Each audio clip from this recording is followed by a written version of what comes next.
होता है। तो ये एक बहुत बड़ा एक्सपेरिमेंट है, आवाम को भी चाहिए कि इस तरह के एक्सपेरिमेंट को कबूल करें। और मैं ये कहूँगी रिमेक के ऊपर वो बहुत तनकीद करते हैं कि जी आपने इसका रिमेक कर दिया, आप साउथ की मूवीज़ को ही उठा के रिमेक कर देते हो। हमने भी कई बार क्रिटिसाइज़ करा है बहुत ज़्यादा कि भाई क्या है, इनके पास अपना कुछ नहीं बचा है, कोई अपनी स्टोरी लिखो।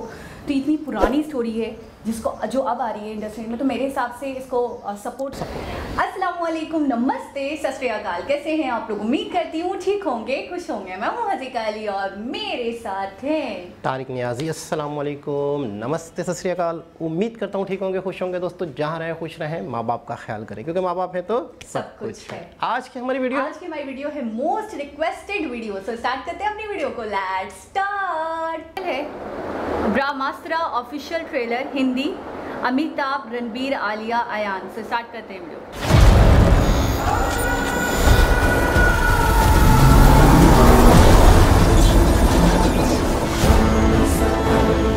जल, वायु, अग्नि, प्राचीन काल से हमारे बीच कुछ ऐसी शक्तियां हैं जो अस्त्रों में भरी हुई है।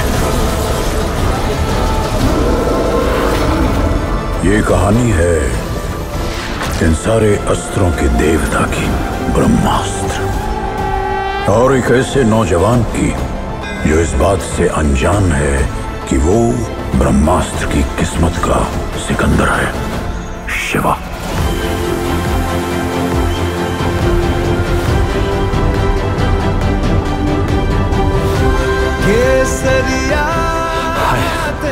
कौन हो तुम? क्या हो तुम? रंग जाऊं जो मैं हाथ लगाऊं। शिवा, तुम्हारा हाथ। ईशा, मैं आग से जलता नहीं, कुछ रिश्ता है मेरा आग से। आग मुझे जलाती नहीं। कुछ चल रहा है इस दुनिया में ईशा, कुछ पुरानी शक्तियां हैं और उनके कुछ रक्षक हैं। सहस्र नंदिम समर्थ्यम, हे नंदी अस्त्रम, खंड खंड कुरु। लेकिन एक अंधेरा भी है जो सब कुछ भस्म कर देगा। हमारा सिर्फ एक मकसद, ब्रह्मास्त्र। तुम जुड़े हुए हो शिवा हमारी इस अस्त्रों की दुनिया से, क्योंकि तुम खुद एक अस्त्र, अग्नि अस्त्र। स्वयं ही तू अग्नि है।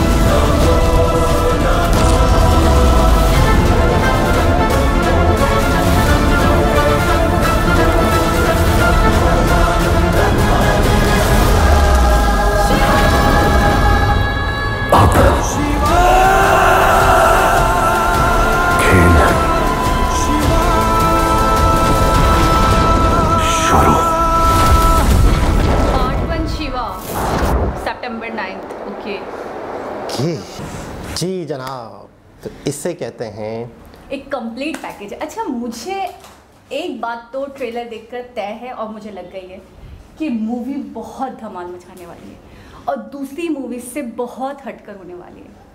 ठीक है, अच्छा दूसरी बात करते हैं। VFX बहुत उम्दा, बहुत आला, बहुत अच्छे, म्यूज़िक बहुत अच्छा, बहुत आला, सब कुछ इतना बढ़िया लग रहा है देखकर। इससे पहले हमने शायद एक टीज़र भी देखा था, उसकी निस्बत अब मुझे ट्रेलर में बड़ी चेंजिंग लग रही है। क्लियर, कुछ चीज़ें और क्लियर, बहुत कुछ क्लियर हो चुका है, लेकिन फिर भी हो सकता है स्टोरी हम जो समझ रहे हैं वो ना हो। अच्छा, सबसे ज़्यादा मुझे हैरत हो रही है मौनी रॉय को देखकर कि मौनी रॉय को नॉर्मली हम नागिन की वजह से ही जानते हैं, बहुत फेम मिला उनको उससे। मुझे नहीं पता था कि वो इस मूवी में है। जब मैंने टीज़र देखा था तब मुझे बिल्कुल भी आइडिया नहीं था। अमित सर का भी आई थिंक आइडिया नहीं था हमें तब, अमित सर का भी नहीं था। नागा अर्जुन आप कह रहे हैं कि बहुत बड़े सेलेब हैं, वो भी अगर इस मूवी में है तो मुझे तो ऐसा लगता है बहुत धमाल मचाने वाली है मूवी। अच्छा, सबके कैरेक्टर्स एक से बढ़कर एक लग रहे हैं। मौनी रॉय अपनी जगह बहुत मतलब पावरफुल लग रही हैं। अमित सर अपना जो मतलब एक गेटअप और जिस तरीके से वो स्टोरी सुना रहे हैं, वो अपनी जगह उनका कैरेक्टर बहुत पावरफुल लग रहा है। अच्छा, सपोर्टिंग कैरेक्टर भी मुझे अपने आप में बहुत पावरफुल लग रहे हैं। बिल्कुल ऐसा ही है। अच्छा, सबसे पहले तो ये है कि अगर टोटली कहा जाए कि बहुत बड़ी तब्दीली बॉलीवुड में, बॉलीवुड की एक ऐसी चीज़ जो मेरे ख्याल में इससे ज़्यादा किसी फिल्म में VFX नहीं आया। यानी कि इसको हम कहेंगे कि 50% से ज़्यादा हमें इसमें VFX देखने को मिलेगा। ठीक है ना, जिस टाइप की वो मूवी है। और दूसरी चीज़ ये है कि अच्छाई और बुराई की जंग होगी। ठीक है ना, अच्छाई और बुराई का एक कॉम्बिनेशन दिखाया जाएगा जो सदियों से चलता हुआ आ रहा है। ठीक है ना, तो इसमें भी हम यही देखेंगे। और 100% रणबीर कपूर जो हैं वो अच्छाई की तरफ ही होंगे, क्योंकि फिल्म में जो हीरो दिखाया गया है। लेकिन अप एंड डाउन्स आएंगे। अच्छा, बुराई को ख़त्म करेंगे। मैं ड्यूरिंग द ट्रेलर भी आपसे पूछने वाली थी, क्योंकि हम माशाल्लाह बहुत इंटेलिजेंट हैं और आप चीज़ों को क्लियर कर देते हैं और समझ समझा देते हैं। जिंदगी में पहली बार तारीफ करती है, नहीं सच्चे दिल से की है। तो मैं ये पूछने वाली थी कि कभी उनकी आइज़ बिल्कुल रेड हो जाती हैं, मतलब ऐसा लगता है बड़े गज़बनाक हो गए, बड़े तैश में आ गए, ऐसा लगता है कभी एक इवल इमेज बनती है उनकी, कभी बड़े पॉजिटिव दिखते हैं।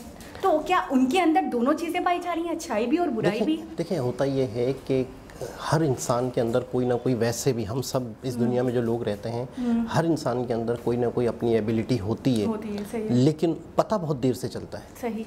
जब हो सकता है कि इन्हें शक्तियाँ तो हैं, इनके पास शक्तियाँ होंगी, लेकिन इन्हें पता ही नहीं होगा कि मुझे शक्तियाँ मिली क्यों हैं। मेरा भी इस दुनिया में आने का कोई छोटा सा मकसद ज़रूर होगा, आपका भी मकसद होगा। हमारी अपनी तरफ से नहीं, कुदरत ने हमें किसी, देखिए हम हैं तो क्यों हैं, बिल्कुल। कुछ के लॉजिक, कुछ की वजह छोटी होगी, कुछ की वजह बहुत बड़ी होगी। आज आपने देखा कई लोग दुनिया में ऐसे हैं जिनके पास कोई पावरफुल शक्तियाँ नहीं हैं, लेकिन उन्होंने उन शक्तियों के बावजूद भी दुनिया में एक बहुत बड़ा इम्पैक्ट बनाया है, अपना एक नाम बनाया है।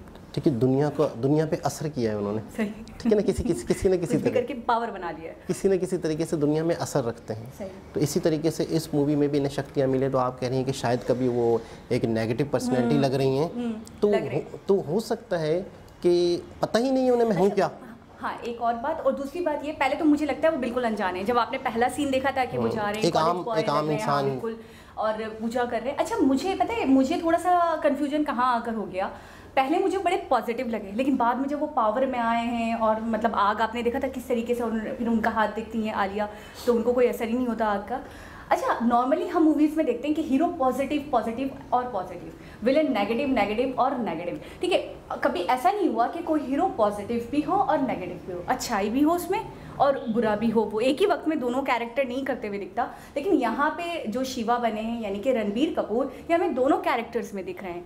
अब क्या चीज़ ज़्यादा गालिब आ जाती है इनके ऊपर, वो अभी नहीं पता चल सकता, वो तो मूवी के आने के बाद ही पता चलेगा। लेकिन मुझे थोड़ा सा सब्जेक्ट यहाँ पे चेंज लगा इस चीज़ को लेकर। अच्छा, ये हर मज़हब में एक चीज़ कॉमन है, मतलब हम बचपन से पढ़ते हुए आ रहे हैं कि जब भी खुदा को, जब भी भगवान को ज़रूरत पड़ती है तो वो आते हैं या किसी को भेजते हैं। किसके लिए? किसी न किसी मकसद के लिए। हर दौर में ये चीज़ चलती रही है, 100 साल बाद, 200 साल बाद कहीं ना कहीं लोग आते रहे हैं। तो ये भी इस तरह का कॉन्सेप्ट है कि दुनिया में कोई परेशानी है, दुनिया में किसी की ज़रूरत है, तो एक ऐसे शख्स को पैदा किया गया जिसके पास शक्तियाँ हैं। लेकिन एक तो ये है कि साउथ का जो असर है वो पूरी फिल्म इंडस्ट्री में बहुत ज़्यादा है, तो वहाँ के एक बहुत बड़ी सेलिब्रिटी को उठाया गया। बाद दफ़ा साउथ वाले बॉलीवुड वालों को भी उठा लेते हैं। एक चीज़ और हो रही है कि साउथ वाली मूवीज़ बहुत ज़्यादा रीमेक होती थी, तो उसका असर इसलिए कम होता जा रहा है कि साउथ वाले ही हर ज़बान में रिलीज़ कर रहे हैं एक ही वक्त में। साउथ की मूवी साउथ में रिलीज़ होती थी, अब वो पता है हिंदी ऑडियंस उन्हें मिल चुकी है अच्छी खासी, तो वो अब हिंदी में भी होती है। तो अब बॉलीवुड को इस तरह के बड़े बड़े झटके देने पड़ेंगे, अपनी एक झटके देने पड़ेंगे या इंजेक्शन देने पड़ेंगे बॉलीवुड इंडस्ट्री को। और हो सकता है कि अगर ये ट्रेंड चल पड़ता है तो शायद, अच्छा कुछ दिनों पहले तक, बाहुबली के बाद कुछ दिनों पहले तक लोग हिस्ट्री में चले गए थे। ठीक, हिस्ट्री की तरफ से ये एक तरह से साइंस फिक्शन समझ लें, तो हिस्ट्री पे चले गए तो लोग पसंद कर रहे थे। हर नई चीज़ से लोग डरते हैं। कौन डरते हैं? प्रोड्यूसर्स, डायरेक्टर्स, यार ये एक्सपेरिमेंट है, फेल ना हो जाए। लेकिन अक्सर ये देखा गया है कि एक्सपेरिमेंट अच्छा हो, 100% लोग रिस्पॉन्स देते हैं, कामयाब होते हैं। तो ये एक बहुत बड़ा एक्सपेरिमेंट है, आवाम को भी चाहिए कि इस तरह के एक्सपेरिमेंट को कबूल करें। और मैं ये कहूँगी रिमेक के ऊपर वो बहुत तनकीद करते हैं कि जी आपने इसका रिमेक कर दिया, आप साउथ की मूवीज़ को ही उठा के रिमेक कर देते हो। हमने भी कई बार क्रिटिसाइज़ करा है बहुत ज़्यादा कि भाई क्या है, इनके पास अपना कुछ नहीं बचा है, कोई अपनी स्टोरी लिखो। तो इतनी पुरानी स्टोरी है जिसको जो अब आ रही है इंडस्ट्री में, तो मेरे हिसाब से इसको सपोर्ट करना चाहिए जितना जिस हद तक हो सके। दूसरी बात ये कि हमने भी सुना है, हमने भी बहुत सारी बुक्स में पढ़ा है कि दुनिया को तबाह कर दिया गया था, फिर दुनिया को बनाया गया, फिर जब जब कुदरत को ज़रूरत होती है तो वो इसको निस्तो नाबूद कर देती है और फिर दोबारा बनाती है। तो शिवा के हवाले से मैंने ये बात सुनी है कि इनका ये काम ही है कि दुनिया को जब इनको लगता है कि ज़रूरत है तो ये दुनिया को बिल्कुल तबाह कर देते हैं और यही फिर दुनिया को बनाते हैं। अब पता नहीं किस हद तक मैंने सही सुना है गलत सुना है, लेकिन ऐसा सुना है। दूसरी बात ये है, मैंने एक चीज़ देखी है कि बॉलीवुड वालों का ज़्यादा रुझान है बिल्कुल वहाँ जाकर काम करने में, यानी कि साउथ इंडियन हो गई, तमिल हो गई, तो मलयालम हो गए। तो उन मूवीज़ में मैंने बॉलीवुड वालों को अक्सर देखा है काम करते हुए। बहुत सारे एक्टर्स तो ऐसे हैं कि वहीं से यहाँ आ गए, लेकिन मैंने अक्सर देखा है जैसे महेश बाबू हो गए और वो है ना, क्या नाम है, बहुत फेमस है उनकी एक्ट्रेस, अब काम भी कर रही है, रश्मिका के जो बॉयफ्रेंड है उनका नाम बताइएगा। विजय, हाँ, विजय देवरकोंडा। और आई थिंक मैंने महेश बाबू के हवाले से सुना कि इनको मूवीज़ ऑफर हुई, दोनों ने मना कर दिया और उन्हें कहा बॉलीवुड से, और उन्हें मना करा और उन्हें कहा नहीं, हम सिर्फ और सिर्फ अपनी इंडस्ट्री के लिए काम करना चाहते हैं, और या फिर कुछ भी डेट्स नहीं, ये है वो जो भी बातें। लेकिन उनका मुद्दा ये रहा कि मैं चाहता हूँ कि मैं अपनी इंडस्ट्री के लिए वक्फ रहूँ, अपनी इंडस्ट्री के लिए जितना दे सकता हूँ, अपना टैलेंट दे सकता हूँ या अपना काम कर सकता हूँ, तो मैं अपनी इंडस्ट्री तक महदूद रहूँ। तो मुझे ये बात बहुत पसंद आई इन लोगों असल में होता ये है कि जब वहाँ से उन्हें फेम मिल रहा है, सब मतलब वहाँ से उन्हें कोई कमी नहीं है, कोई तकलीफ नहीं है, और फिर वही वाली बात है कि एक्सपेरिमेंट से लोग डरते हैं। क्या हो सकता है कि जैसे ये बॉलीवुड की तरफ जाएं तो हो सकता है कि इनकी फैन फॉलोइंग में थोड़ा फ़र्क पड़ जाए, लोग इन्हें उस नज़र से ना देखें। एग्जैक्टली वो यही बात कर रहे थे। देखिए ना, जब यहाँ से तकलीफ नहीं हो रही आपको, फिर आप शिफ्ट करते हैं दूसरी तरफ भी एक्सपेरिमेंट, तो ये थोड़ा सा डिसअपॉइंटेड भी लगेगा, हो सकता है लोगों को शायद, क्योंकि है तो इंडियन ही ना, सब इंडियन तो एक हैं, बॉलीवुड हो या हॉलीवुड हो, अगर इस तो ये साउथ इंडिया हो, लेकिन कहलाएगा तो फिल्म इंडस्ट्री इंडियन ही। तो लेकिन हो सकता है लोग एक्सपेरिमेंट से। संजय लीला भंसाली, आई थिंक मुझे याद आ रहा है, वो थे, उन्होंने ऑफर करी थी। मैं बोलूँगी बड़ी बात है अपने आप में, बहुत बड़ी बात है। लोग मतलब है कि एक तरस से होंगे। तो देखते हैं कि किस तरीके से ये लोगों को इम्प्रेस करती है। सितंबर में आ रही है भाई, यानी कि वेट करना पड़ेगा अभी, बिल्कुल ऐसा ही 2-3 महीने हैं। तो देखते हैं कि ये कितना इम्प्रेस करती है, और एक नई चीज़ है, नया एक्सपेरिमेंट, और बहुत बड़ी बड़ी सेलिब्रिटीज है। अमिताभ बच्चन की क्या बात है, रणबीर, आलिया शादी के बाद पहली बार। आलिया जो है, मैं कहता हूँ कि हर फिल्म का हिस्सा। अच्छा, केमिस्ट्री बड़ी अच्छी लगती है। एक चीज़ रियल लाइफ केमिस्ट्री लगती है मुझे। अच्छा, एक चीज़ मैंने नोट की है बहुत टाइम से, सही सालों से, कि कोई भी लड़का वो कुछ दौर तक तो लाजमी हो जाता है मूवीज़ में आना, मतलब सेलिब्रिटी के तौर पे वो हर फिल्म में का हिस्सा होता है, लड़कों का समझ आता है। लेकिन लड़कियां तो ज़रूरत के तहत होती हैं, मतलब किसी भी अच्छी लड़की को ले लिया जाता है, नई को भी ले लिया जाता है, बड़ी मूवी में शाहरुख खान वो जो आई है पहली मूवी, ठीक है ना, शाहरुख की मूवी थी ओम शांति ओम में दीपिका को लिया गया, शाहरुख की ही मूवी में मायरा खान को लिया गया, मतलब लड़की सिर्फ एक खूबसूरती के तौर पर, ठीक है, बड़ी मूवीज़ में बड़ी।